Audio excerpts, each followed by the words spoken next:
And I'll do the attendance for those that are at home.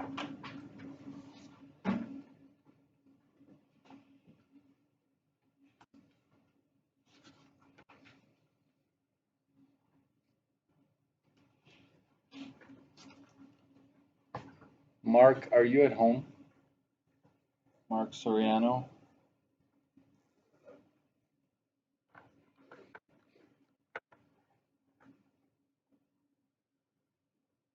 Okay.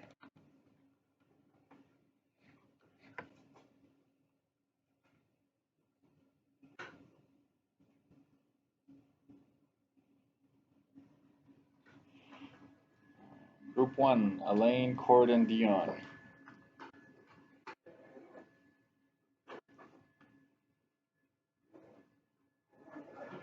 Lance, Kirill, Charles.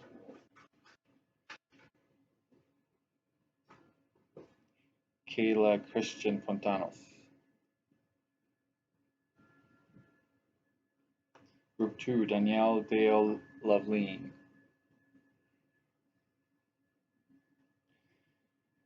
Alexander, Idana, Zoe.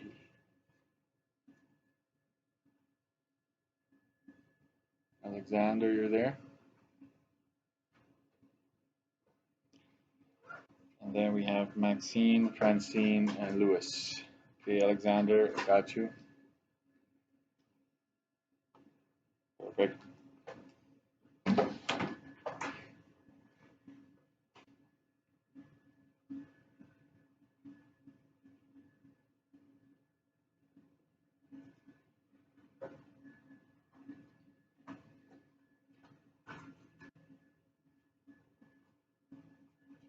So have your yellow formula sheet as well as your calculator ready to go.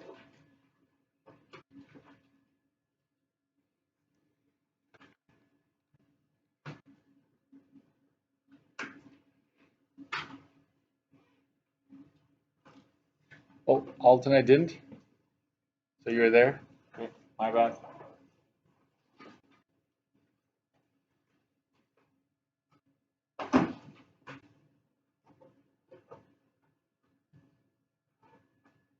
Yeah, it's all fixed. Thanks for letting me know.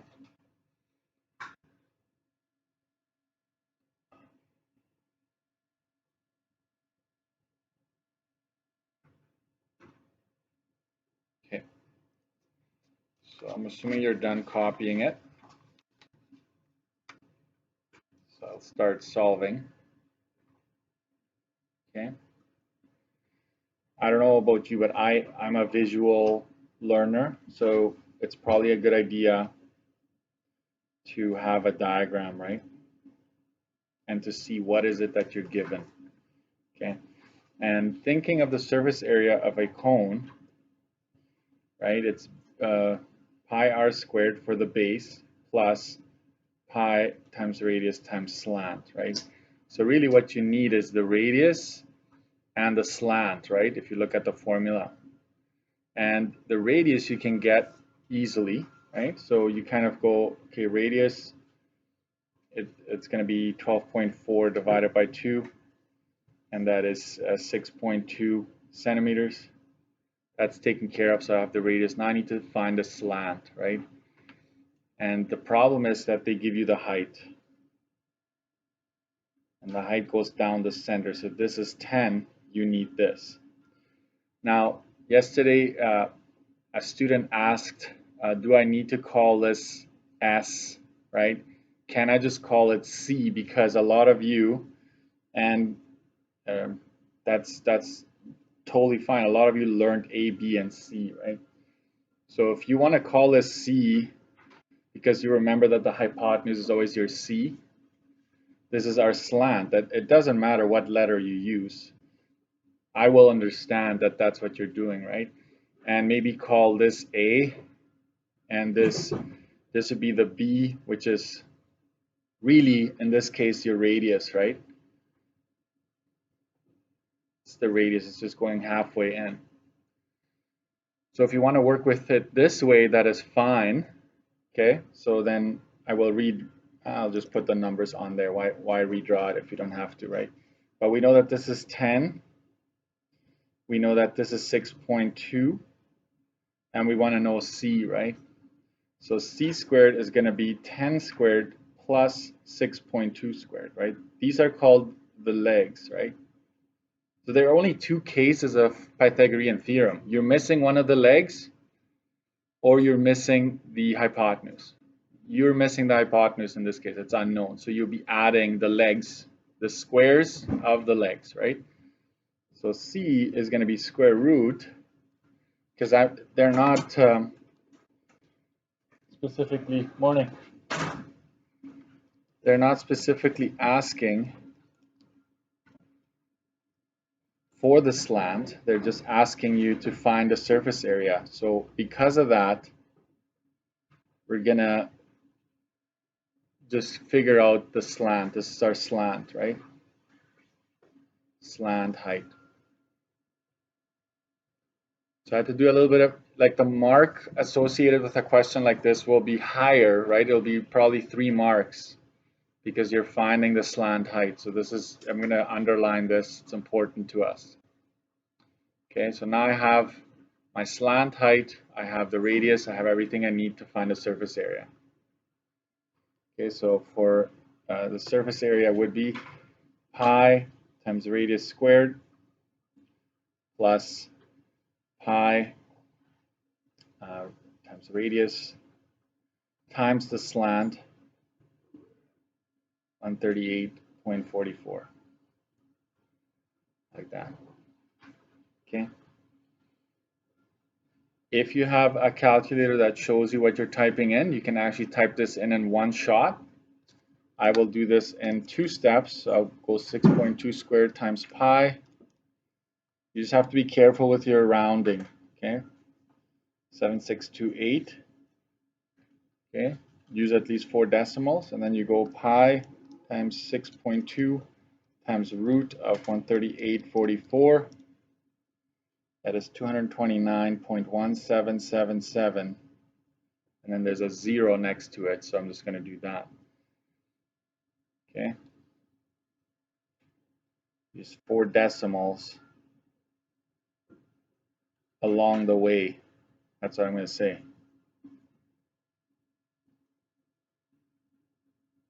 And now you go ahead and add.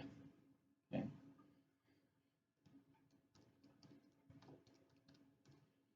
And that is 349.94. And we are in units, so don't forget your units. We're in squared centimeters here because we're finding the area, surface area. Okay.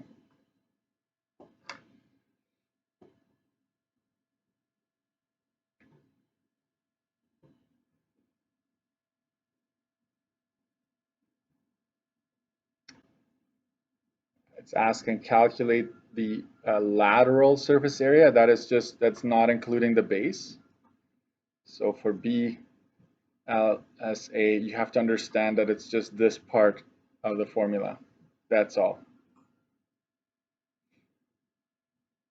And I know you're looking at it, it's like, I know, Mr. Erickson, it's going to be this, right? I know that, but I just want to make sure you understand the difference. And so slant in this case is root of 138.44. Okay, sorry, I'm off the script here. Right, and then I'm just going to go and copy this one and round it to 2 decimals and just get that, right? So that's your lateral surface area.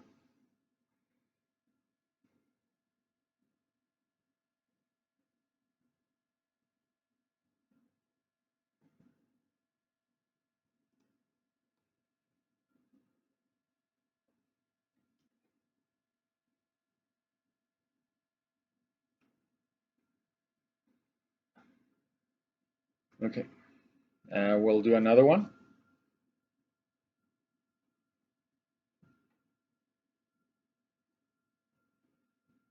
So I will give you that there. It's a shorter one. Question 2.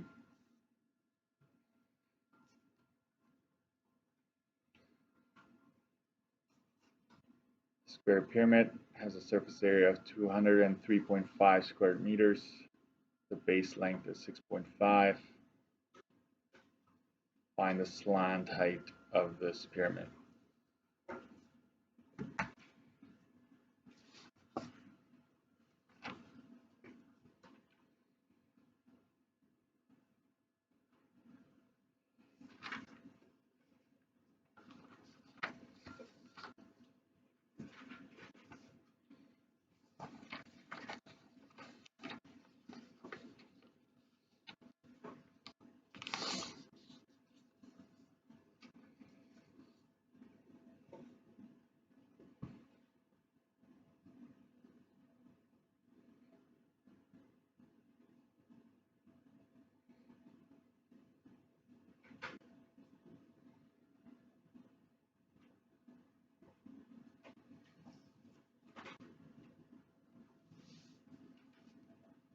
Don't write down the third one just yet, okay? It's like almost like a paragraph there.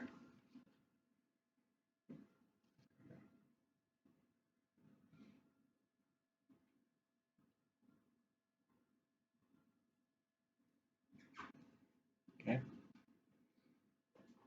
So here, surface area is given, right? Work backwards.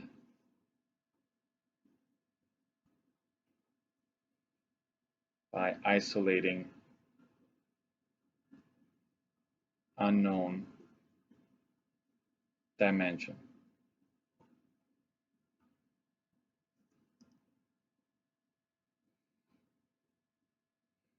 Down the road, we might have to isolate and find that unknown dimension and then move over to find the volume of this thing. So you're going from surface area to dimension to missing dimension to volume, right? Because now you know more about it. So we start with the surface area, right? The surface area of that square base pyramid. And we know that the surface area is going to be b squared because it's a square base pyramid, right? Plus 2bs. And this is the simplified version of the square base pyramid. Okay, this here is the lateral surface area. This would be all 4 triangles, right? And this would be the base. Okay, they're giving me the base and the surface area. So all we need to do is plug in and go, right? 203.5 is equal to 6.5 squared. You can put brackets there. I like to sometimes show brackets because you're substituting in. Right? Plus 2 times 6.5 times s, which is unknown. Okay.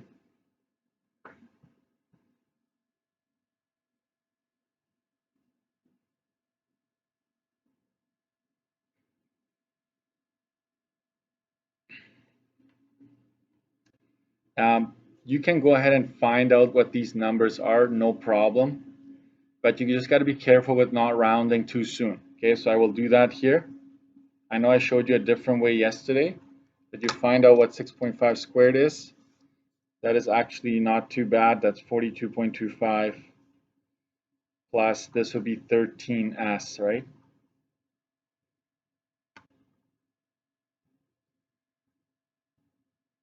13s. So we're gonna bring never, like, you almost have to say this one is tagging along. The 13 is glued onto s, so you can't get rid of it just yet. Get rid of what's tagging along, right? So this 42.25 is going to come over subtracting. As soon as you cross that equal sign, you change signs, right? So it's 203.5 minus 42.25 is equal to 13s. Okay. And at this point, we divide both sides by 13.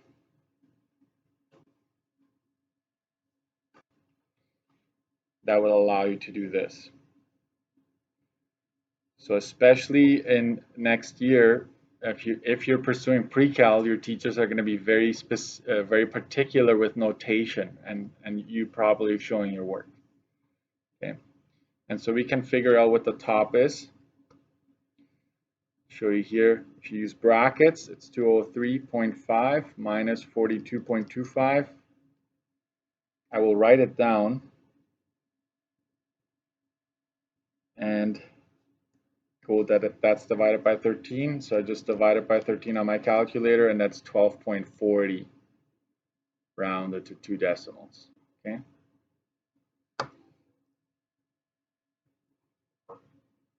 And we are in meters, so this will be meters.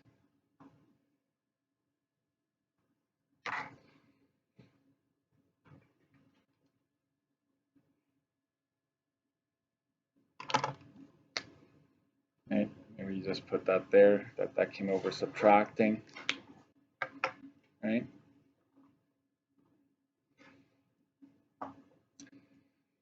Maybe I will make a note here. Bring over terms, adding or subtracting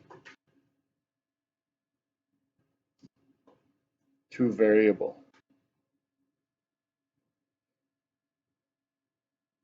Then divide.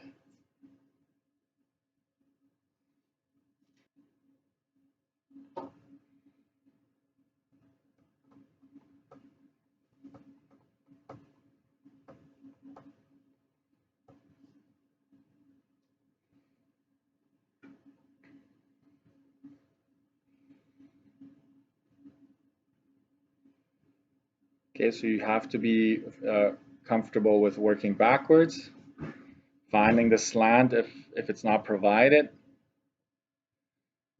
so forth. Now we're going to do a word, like this problem has to do with painting a room, so that you should think of a rectangular prism when it's painting a room, right? It's rectangular. So this one is a little longer. Write it down first and then we'll solve it, okay? Together. I haven't given you a word problem yet, so it's time to do more of those.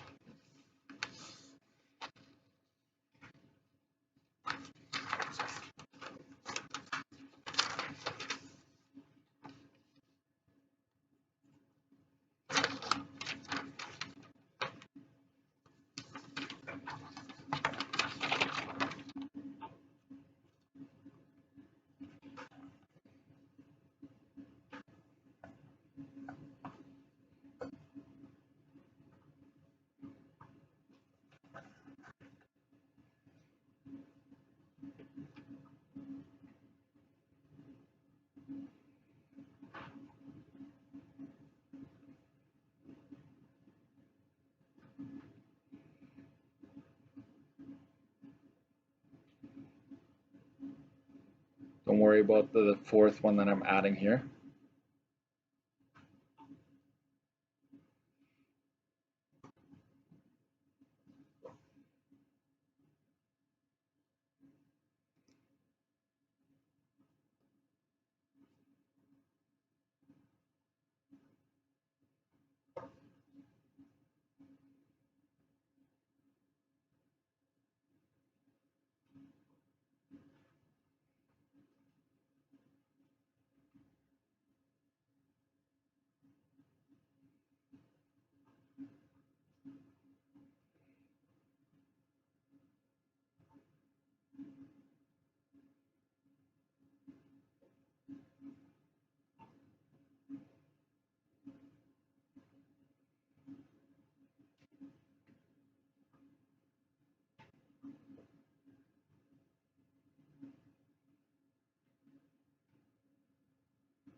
right.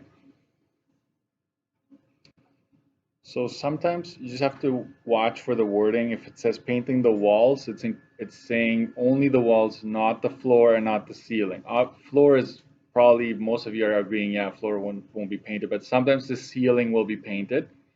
So you have to watch out for that. And these dimensions are understood to be length, width, and height, right? And notice that I'm throwing in that little, just one tick means it's feet, okay? There are 2 windows that are 3 by 4 and 1 door that's 4 by 8, right? So obviously these are not to be painted, so you're gonna have to remove them from your total surface area, okay?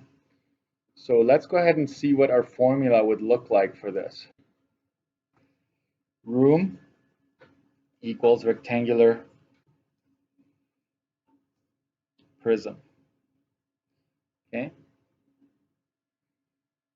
So surface area would be 2 length times width plus 2 length times height plus 2 width times height.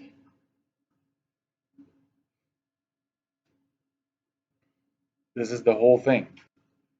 This is the floor and the ceiling. And these 2 expressions at the end represent the walls. Okay, how do you know that? Because it's height, right? So I always start like that, length and width, then it's length and height, and then it's width and height, okay? So we don't need this part,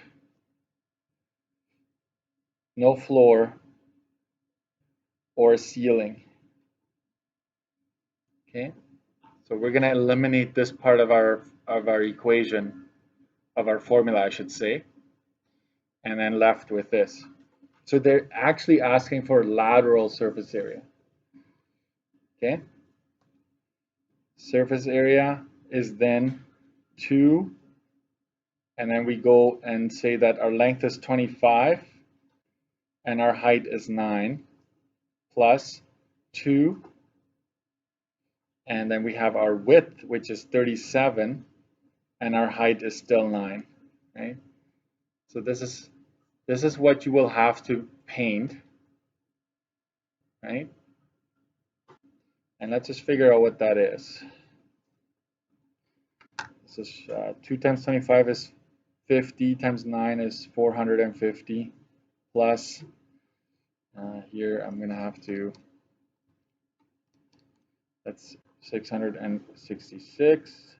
So surface area is 1116, and we are in square feet.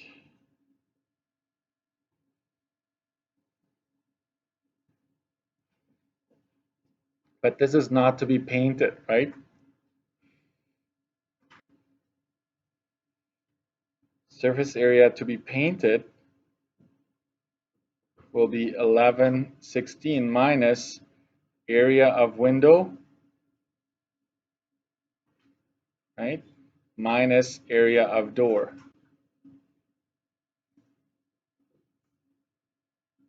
Okay. That is that is feet, Kirill. Good question though. The 9, okay, 9 feet. This is 9 feet. 9 inches. This is 9 inches, right? So if it's only one mark, then we're talking feet, so no need to convert. But good, yeah, good observation, yeah. So we're gonna go 1116 minus, and I'm just gonna figure out, I have 2 windows that measure 3 by 4, okay? The area of just one window is 3 times 4, but I have 2 windows. I need to remove that from my total area to be painted. Minus, there's one door that measures 4 by 8, and those are all in feet. Okay, 116 minus, we can probably do some mental math here. This would be 12 times 2 is 24, and that's 32. So surface area to be painted is just that, and that's 1,060 square feet to be painted. So this answers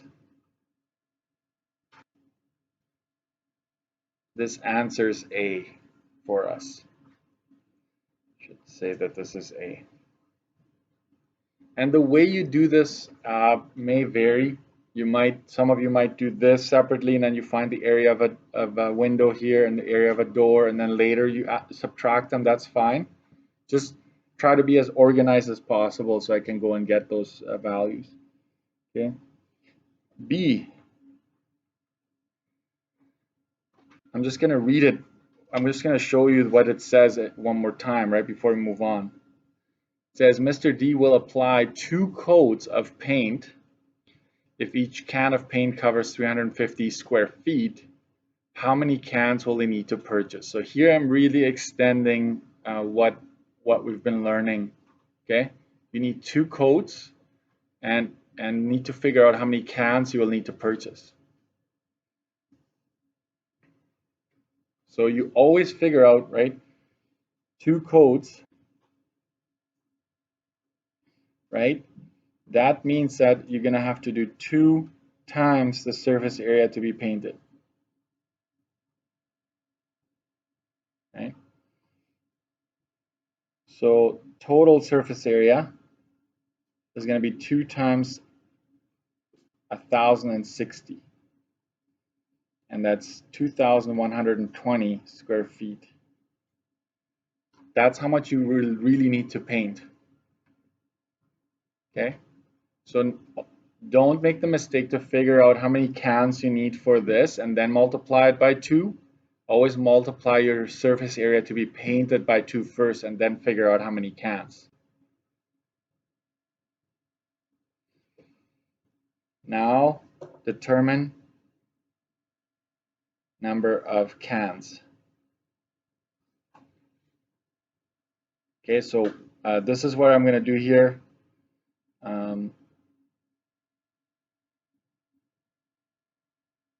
If you need 2120 square feet to be painted, and you know that 1 can covers 300, how much did I say, 350?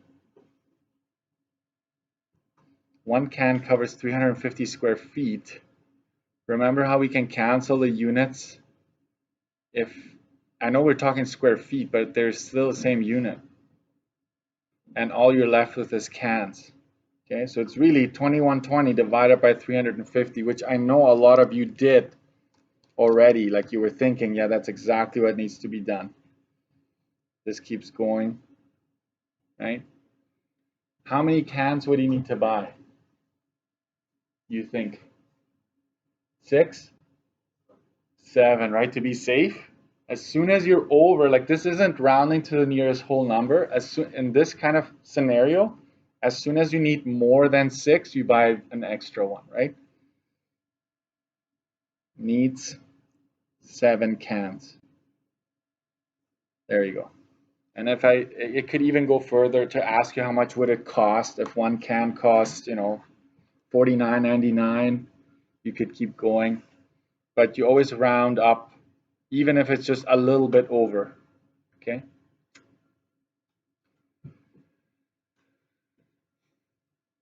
Okay, I think I'm going to start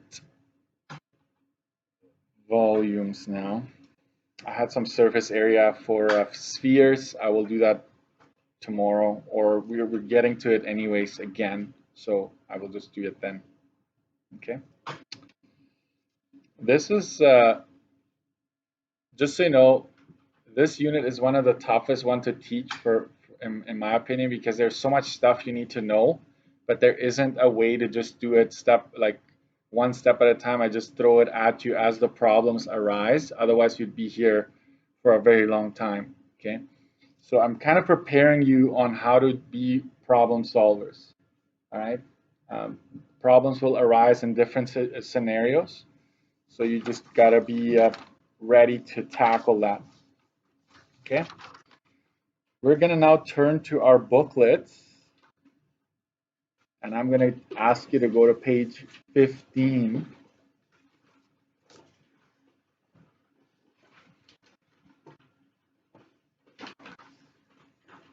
Page 15, 1-5.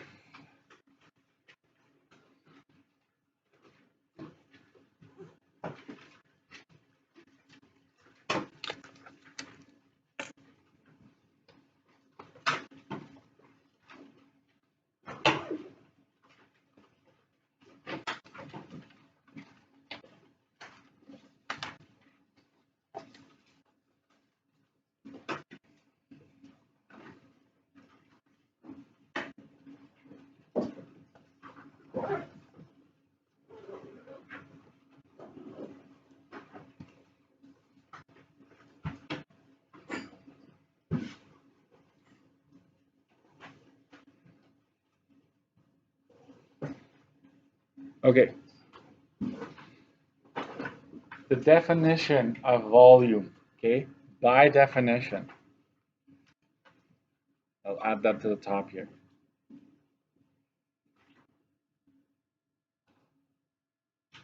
For a prism, right, volume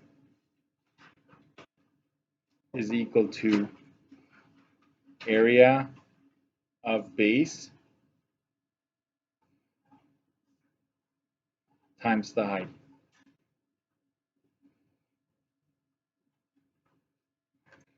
Okay, that's by definition what volume is. So think of it's almost, think if you take the area of the base down here, that slice, and you were to stack a whole bunch of slices up all the way to the top of the shape, that would be the volume. Okay, and so for a regular prism that has a face at the base and it's the same all the way up, this applies absolutely 100%. The problem arises when you have a pyramid, for instance. The area of the base is not the same as your stacking, right? It actually gets narrower the further up you go. So that's where the formula changes a little bit, but this is still by definition true. Okay, we will just have to divide by 3 if needed, right? So it's very important for you to know this, and it's also on your formula sheet, I believe.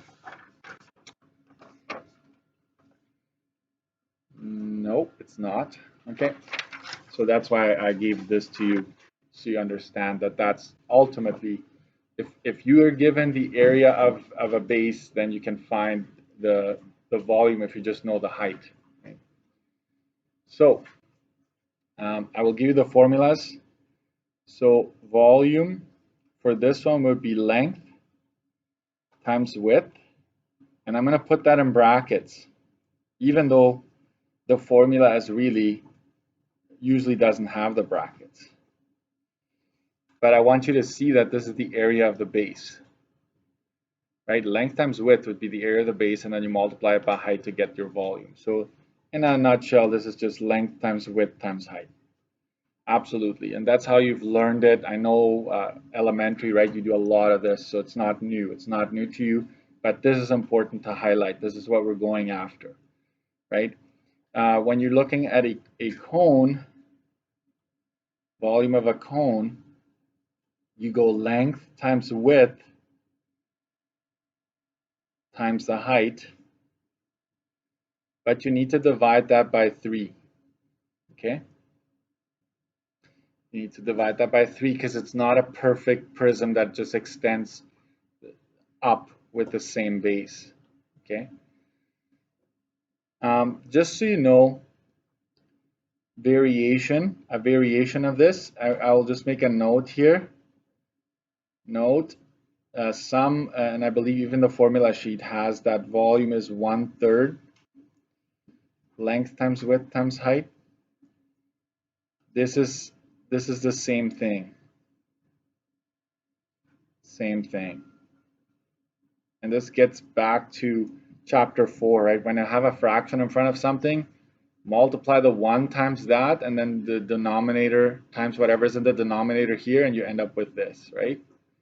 So these are the same thing. I believe in your formula sheets, Yeah, they always do the third.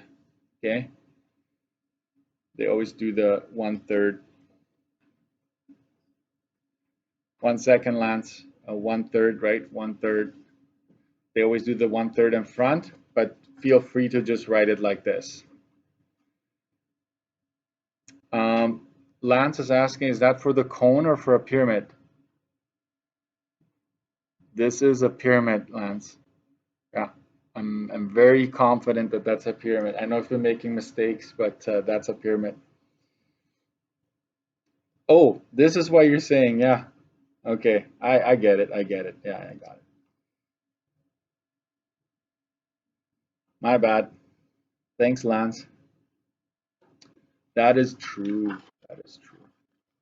Um, what I want to say here, how are these two related, right? You can tell, right? You can tell that this part is very much like this, right? These two are the exact same, except for you have a divided by 3 when you come to a pyramid, right? So if both of these shapes would have the exact same base and the exact same height, how would they be related? Well, the pyramid would be a third. It would be divided by 3 compared to uh, a rectangular prism. Another way of putting it is if you had a cone, sorry, not a cone, a pyramid with the same base and the same height, and you made a box that had the same base and the same height, if you filled this with water, you could pour it in there 3 times. You could fill this up once, pour it in there, fill it up again, pour it in there. You'll be able to do that 3 times, okay? Provided everything is the same, length, width, and height is the same, okay? So you need to know that. I will put that on the side here.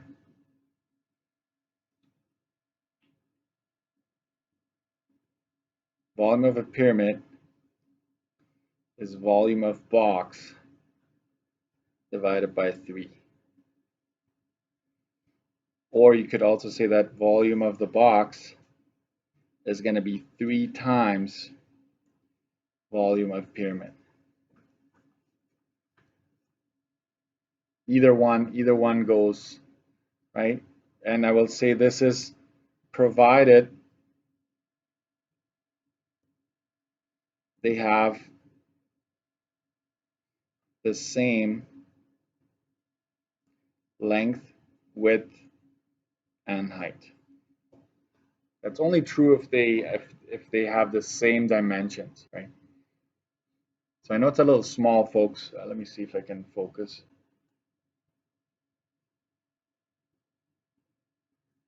Right, so this says provided they have the same length, width, and height.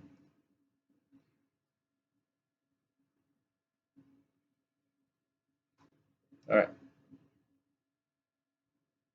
moving on. Okay, when a prism and a pyramid have the same base, the same height, and the volume, and there it is again.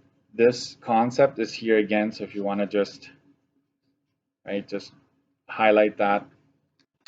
It's a third of the volume of the prism. Okay. Example 1, determine the volume of the following right rectangular pyramid. Okay, so we just go length times width times height divided by 3.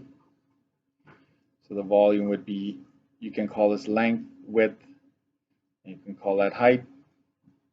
Fairly straightforward. Right, that's 21, and then it's 84, right?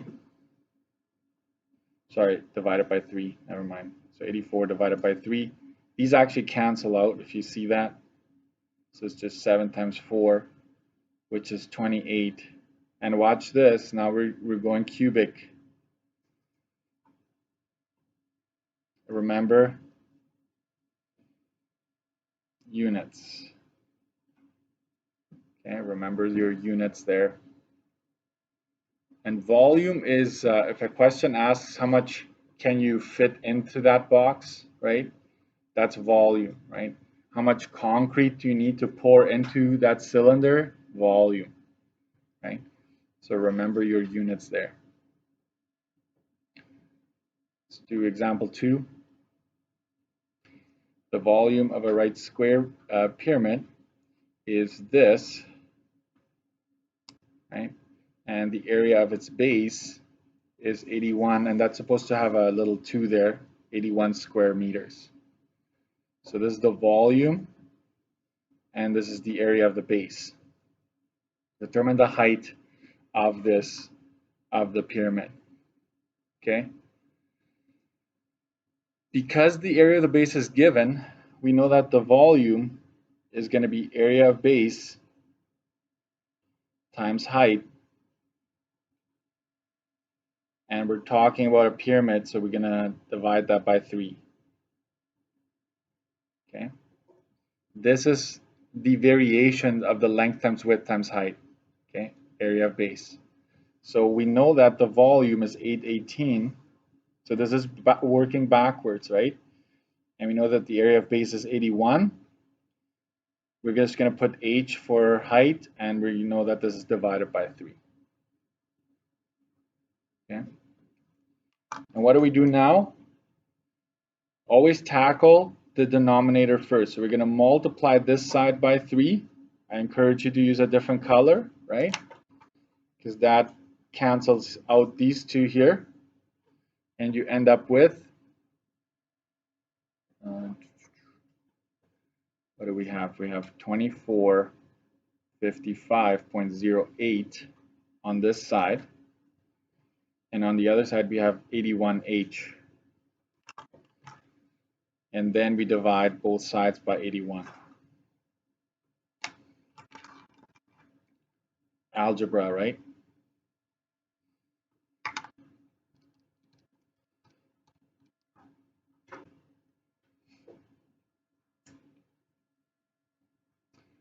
And we are at 30.31, and we're in meters. Now it's a dimension, and that's what it is. Okay. So tackle and deal with this first.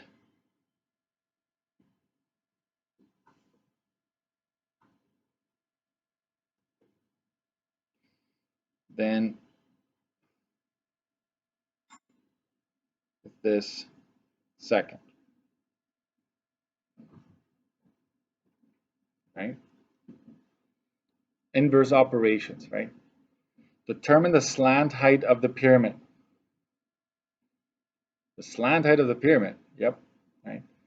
So what are we going to need here for the slant height? Well, let's draw our pyramid as best as we can, because I need you to understand what's happening. So we go draw this. Okay, look at that beautiful pyramid, because you got to know I almost didn't make art. Okay, I almost flunked art, so I'm very proud of my pyramids when it works out the first time. So in here, right, the height goes right down the middle to the center, and then it comes out like this. It could go out this way, but I'm focusing on this triangle in there. Okay, I'm going to focus on that one. I hear some folks erasing. I feel your pain. It is hard to make pyramids because otherwise the sides kind of go behind each other. You can't really see. You'll get it, and it's not crucial either. Okay. What do we know here? We right now know that this is 30.31. That's all we know. We don't know this, and we want to know the slant, right? This is our C. But we can find this, right? Because of the fact that the base has an area of 81. Area of base is going to be b squared, right? And so if the area of the base is 81 and you have b squared, you take the square root of both sides. B is just 9, and we know that that's in meters as well. So we now know that the base, that this is 9 meters. to get to this, we need to divide that by 2, right? 9 divided by 2, that's 4.5. Okay, because this gets you the actual side length. Okay, and then we divide that by 2 to get the 4.5. And now we're missing the hypotenuse. So it's c squared. It's going to be c squared is equal to a squared plus b squared. C is the square root of that, which is 938.9461. And here the question is actually asking for the slant height. So that's 30.64 meters. We will state it rounded to 2 decimals.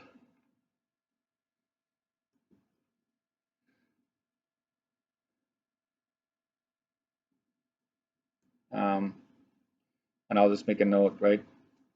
Base is square. Right? That's how I was able to do this. So from here, lots of arrows, right? I'm using that base over here to help me out further. It helped me out up here already for the volume, and it also helped me out to find the side length of the base, right? It's a 9 by 9 square. And I divide that by 2. Why? Because I'm only going in half, right? Divide that by 2, and then you find your slant. And now you could technically find the surface area, right? Example 3, a rectangular pyramid can hold, here's the key word, hold,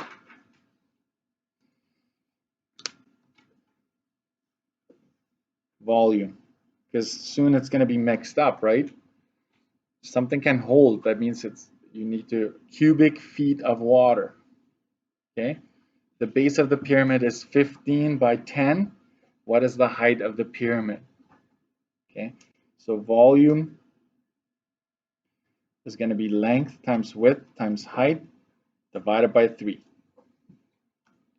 Don't forget to divide it by 3, please. It happens a lot. So you got to watch out. You might write it even down on your formula, but then you forget to divide your answer by 3 later on. So don't, promise yourself, I won't forget about the 3 and a negative, right? So we know that this is our volume here, 1250 cubic feet of water, and we are given the length and the width, right? So length is 15, width is 10, height is unknown, and the 3 is there. We deal with the denominator first. We always do. Multiply by 3, multiply by 3.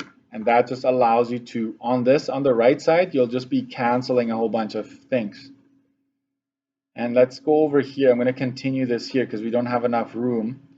So this gives you 3750 on the left side, and here you get, let's figure this out, that's 150 H.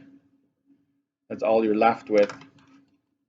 And so now we're going to divide both sides by 150 to be able to cancel this out. And then you have 25 feet as your answer. If you check, if you plug in this height that you just found in here, you go 10 times 15 times 25 divided by 3, you should be getting 1250. Yeah.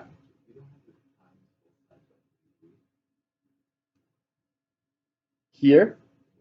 Yeah.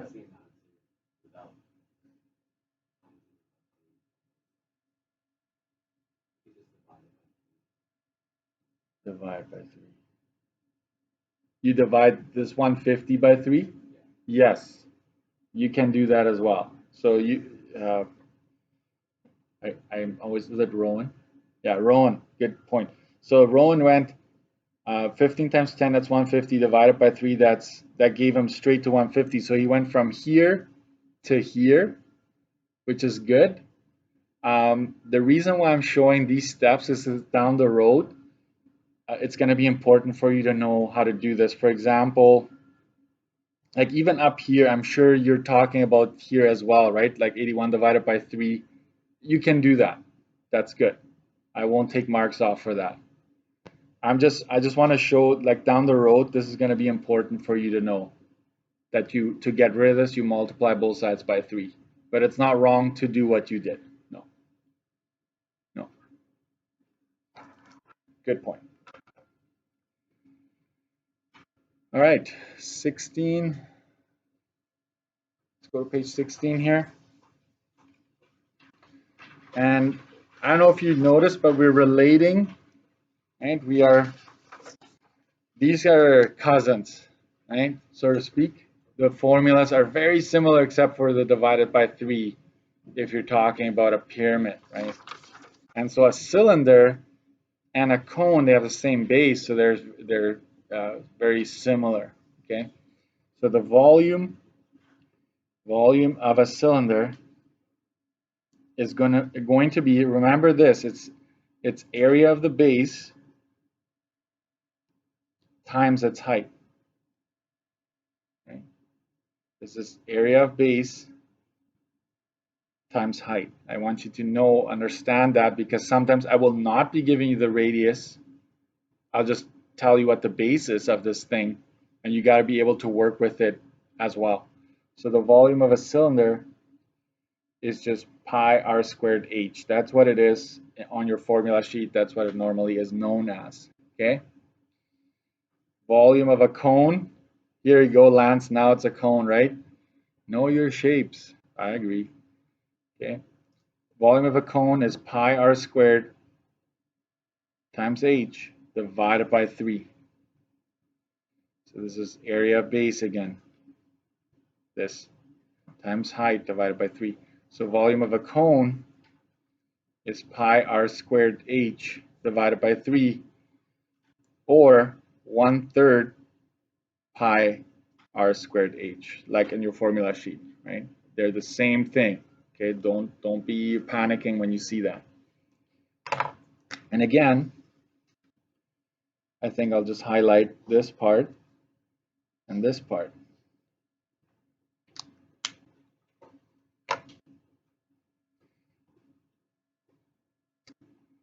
And again, volume of cylinder is going to be 3 times the volume of the cone, or volume of cone is equal to volume of cylinder divided by 3. Either way, whichever way you want to look at it, that's true. So how am I going to test this on you? Well, I'm going to have a word problem and just say, I'm going to somehow ask you to demonstrate that you know this, right? And that you won't be given a lot of information other than just uh, their dimensions, right? Like that they're the same. I'm going to mention that, and then how much bigger would you expect the volume to be, right? Example 4, determine the volume of the following right cone. Everything is given. So just a simple radius is 3, height is 6, divided by 3, and that would be 56.55 cubic centimeters. It's okay to do that one shot.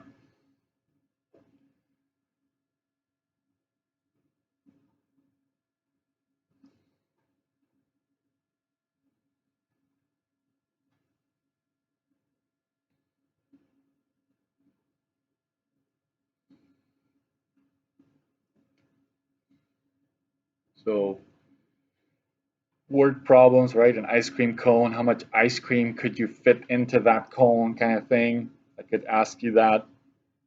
Or if you have a certain amount of ice cream in that cone, what's the radius of it, right? How big is it? Things like that I will ask down the road. Okay, determine the volume of the following right cone, right? And this is the slant height given, right? We need this. So this is a scenario where find the height, right?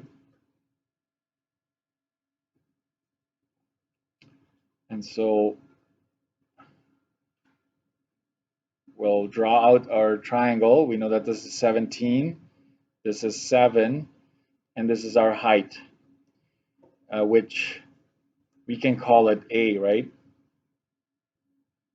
Height A, this is C, and this is B. Most teachers call this B for base. It's kind of too easier. It doesn't really matter where A and B go, right? So you're missing a leg, okay? So that means that to find A squared, you're gonna have to take C squared and subtract B squared from it, right? There's that subtraction, longest side minus one of the legs, right?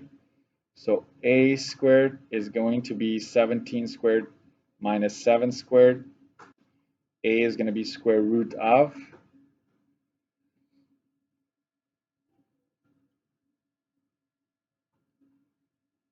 240. This is the height. Okay, so there you have your height. So not the slant. Slant is given. We found the height. So now we can find the volume. Pi radius squared times height, which is root of 240, divided by 3.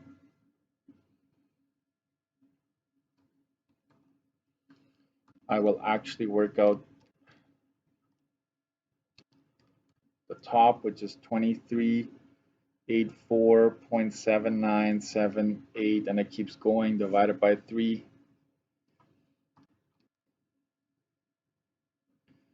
794.93. Watch this, cubic inches. There.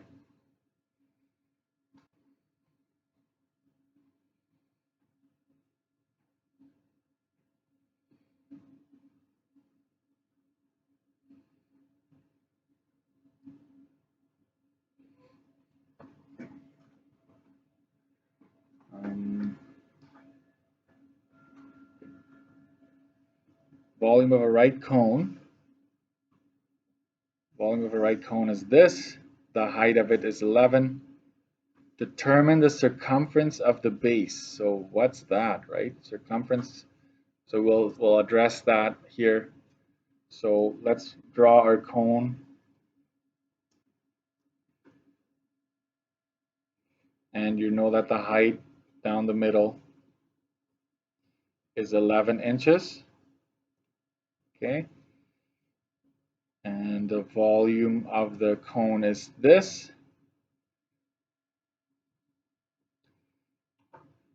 And did I give you enough information for this?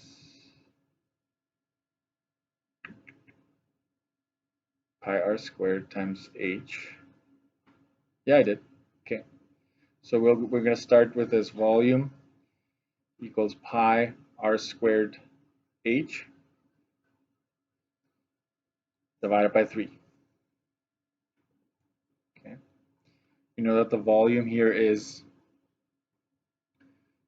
818.26 is equal to pi r squared, and the height is 11 divided by 3.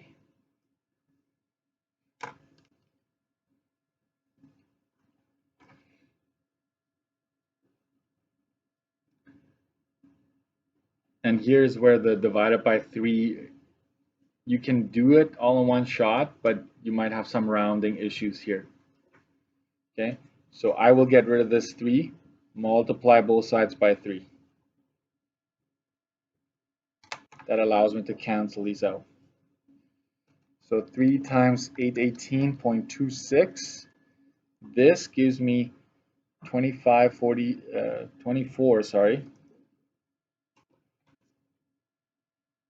Move this up, 2454.78. And on the other side, I'm going to reorganize this a little bit. This is 11 pi r squared. Right, 11. I'm just rewriting it so that I have my coefficients in front of the r squared. Then you divide both sides by 11 pi, and make sure this is in brackets like this, especially on this side, because there's a problem there with the calculator if you don't. So we can cancel out these two here, and you're left with r. And why don't we take the square root of it? We'll wait a bit. Let's figure out what this is. 2454 divided by 11 times pi. Make sure you put brackets around it if you want to do this in one shot. And that's 71.0346. And that actually keeps going, but if you round it to 4 decimals, this is what you get. And then to get rid of the squared, we need to square root both sides. And so radius is 8.43 inches.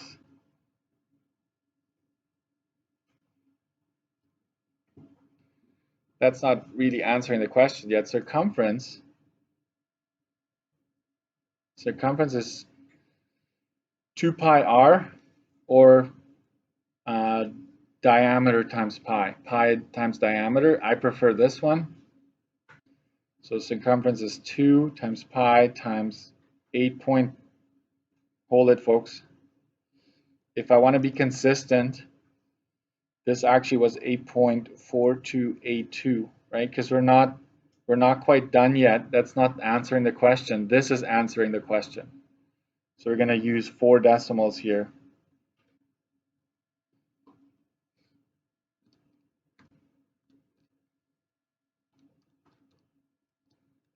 That's 52.96 inches. This is on the formula sheet, I believe, the circumference. Yes, it is there. So the basic shapes and your Pythagorean theorem, right, is there. So you don't need to sweat that one. And it's just inches, because remember, the circumference, right, is the distance around a circle, right?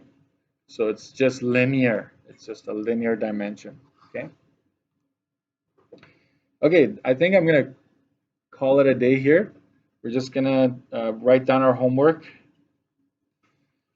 I have it written down here, but I'm just going to take the textbook to double check. So it's going to be on page 42.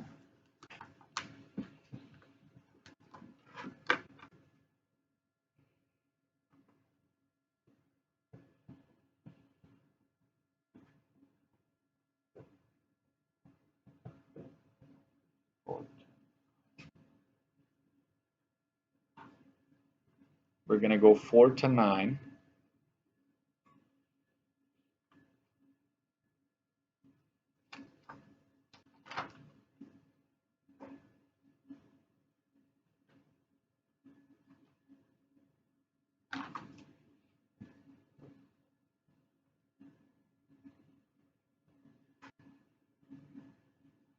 $11,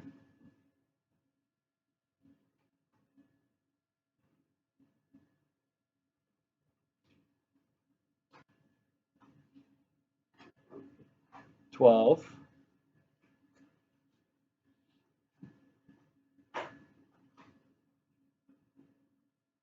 and 13. Sorry, I know I should have said 11 to 13, but I was just scanning.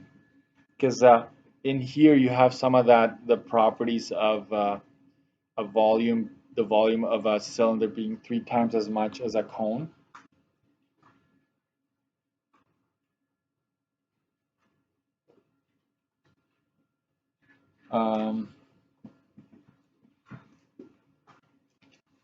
I will make this optional. This is working backwards. So if you need practice with that, 18 has that when you need to find a dimension from the volume. Okay.